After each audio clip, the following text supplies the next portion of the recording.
All right, let's get us a new little parts bin for something very exciting coming up on the channel.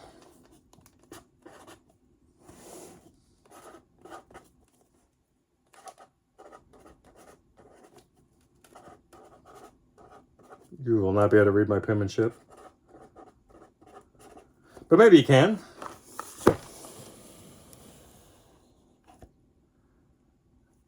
It's supposed to say 1965 Fender Super Reverb. The owner was under the impression it was a 64, but I just removed the chassis from the cabinet. And the only thing that is dated to 64 would be the choke. Or the reverb transformer. Can't quite remember which one. But anyway, there you have it. Coming up soon. Bye. This is one of those special amps that I get from time to time. At least historically special. They're all special, right? This is an early 64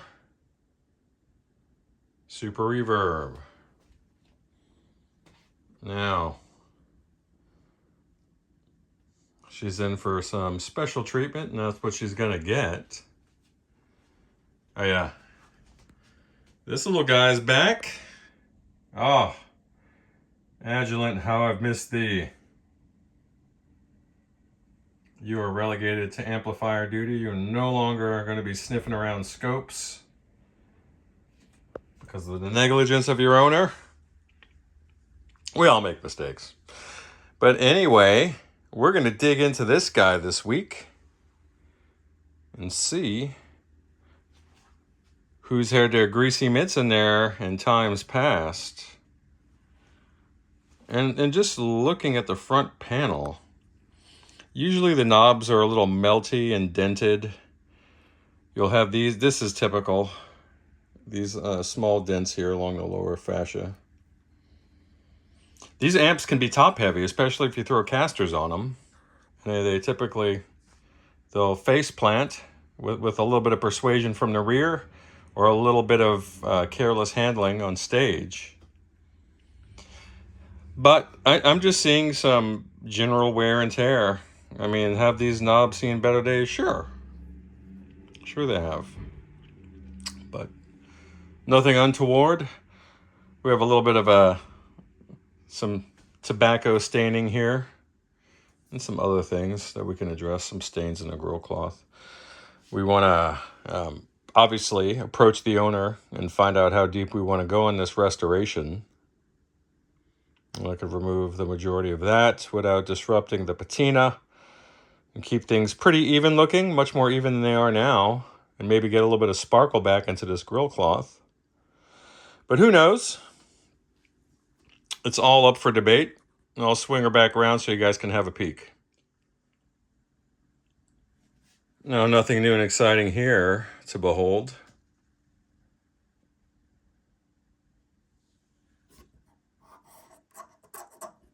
So, this is a rather odd item, which I don't typically see. Generally speaking, these are plastic. This is metal. And as you can see, there's some surface corrosion there. And is there a faint Fender F logo here? I can't tell. But we'll get it cleaned up and see what will appear.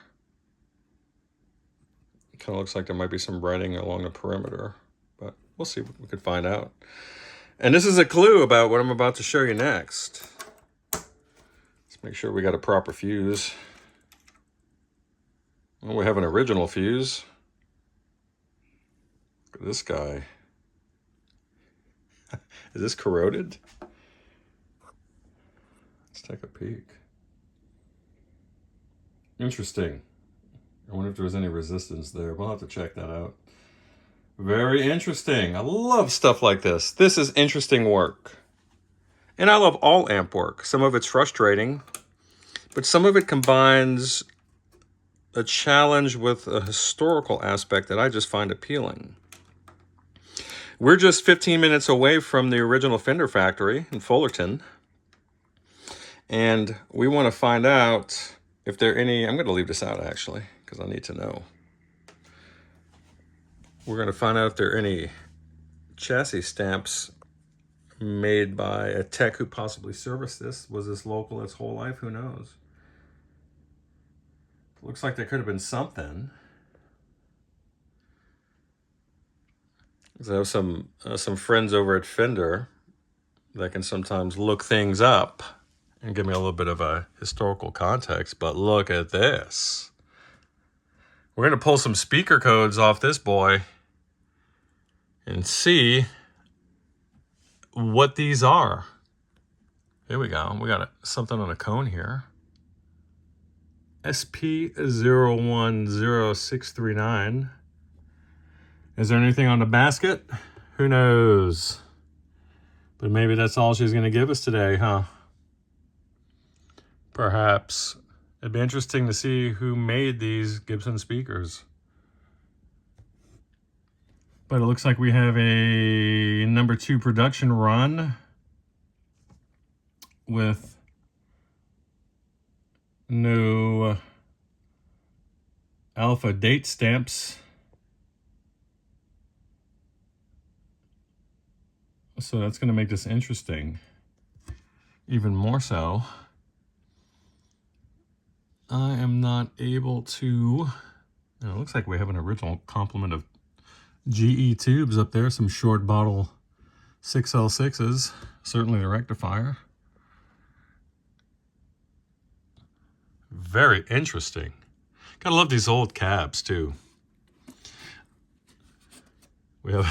Someone took the liberty of stapling this here.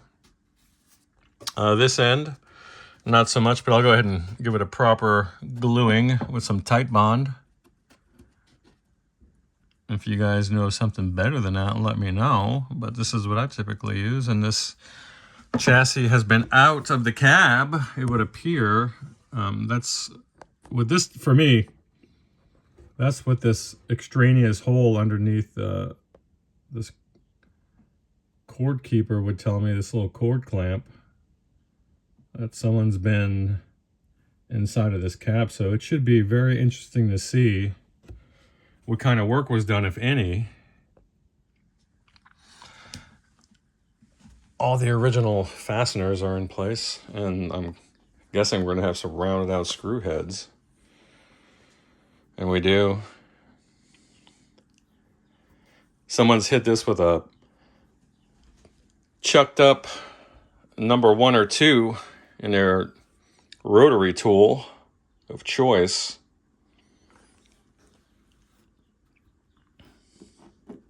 Even the handles. The handle's been assaulted with a power tool. And there's nothing wrong with using power tools. You'll have a lot of guys that will show you the right way to do it. And check out Lyle over at Psionic Audio if you need to see what doing it the right way with that looks like. Brad too, I'm sure. But all in all, these are some of my favorite restorations. Do they get old because you just done it a billion times? Yeah. There's not much in the way of surprise left at this point. And that's where the historical aspect kind of creeps in, looking for those little clues, you know, maybe trying to find out a little bit about the prior owners and the chain of custody. This reverb bag is crooked. At least the jacks are oriented in the proper direction. Well, I guess it doesn't really matter in a tall cab like this, but that's how I like them. Pointed towards the speakers. Original RCA cables. Exterior's in pretty good shape. Not a whole lot of road rash on this guy. So, was this a repair or just some funk? Let's take a look. Looks like it's just some funk. Maybe a cigarette.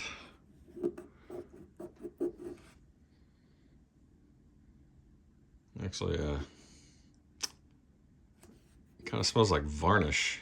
We'll see. Anywho, very excited to get this underway. Oh, yeah. Bye. Let me just say this before I leave, because this is a constant pet peeve. When I'm cleaning a cab off, I remove the handles and the hardware, okay? I don't like seeing like a ring of filth around these items, and the rest of it's relatively clean. I kind of like it all to have an even look. Before you just jab your Makita 18 volt into this thing, what you want to do is you want to take a small pick, a small tool, and I don't even know if I'll be able to rescue this one, and you just want to scrape away, because you can see what's coming out. All this stuff is going to obstruct the bit from seating. And what's going to happen? Well, what's been happening for decades on this amp. You're going to get rounded out heads here.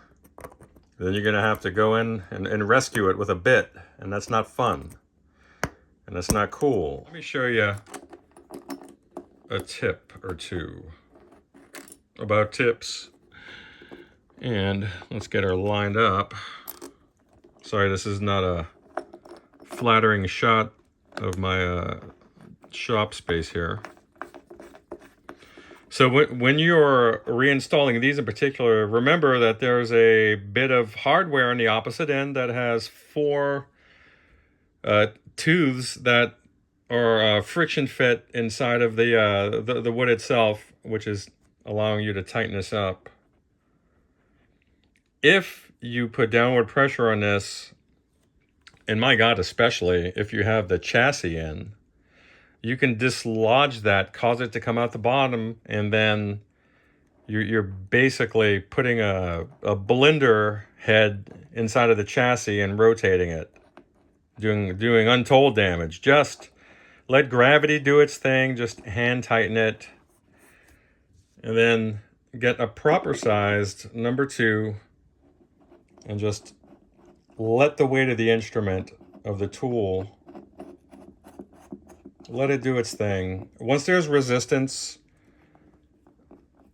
the hardware on the opposing side of this board is doing its job, and you're just gonna tighten it up under its own tension, and that's it. Otherwise, you're gonna get this. You can see where the metal has actually come up around the outside. It's distorted it.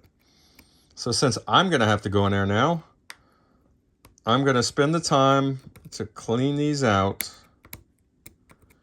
So there's funk coming out already. I'm gonna spend the time to clean these out so the customer doesn't have some obvious glaring new part sitting on top of his 64. It's just not right. So just take your time and do it. Again, metal's metal, it fatigues. This has been serviced probably quite a few times by this point. But man, there's not much to work with here. So take it from there. Bye-bye.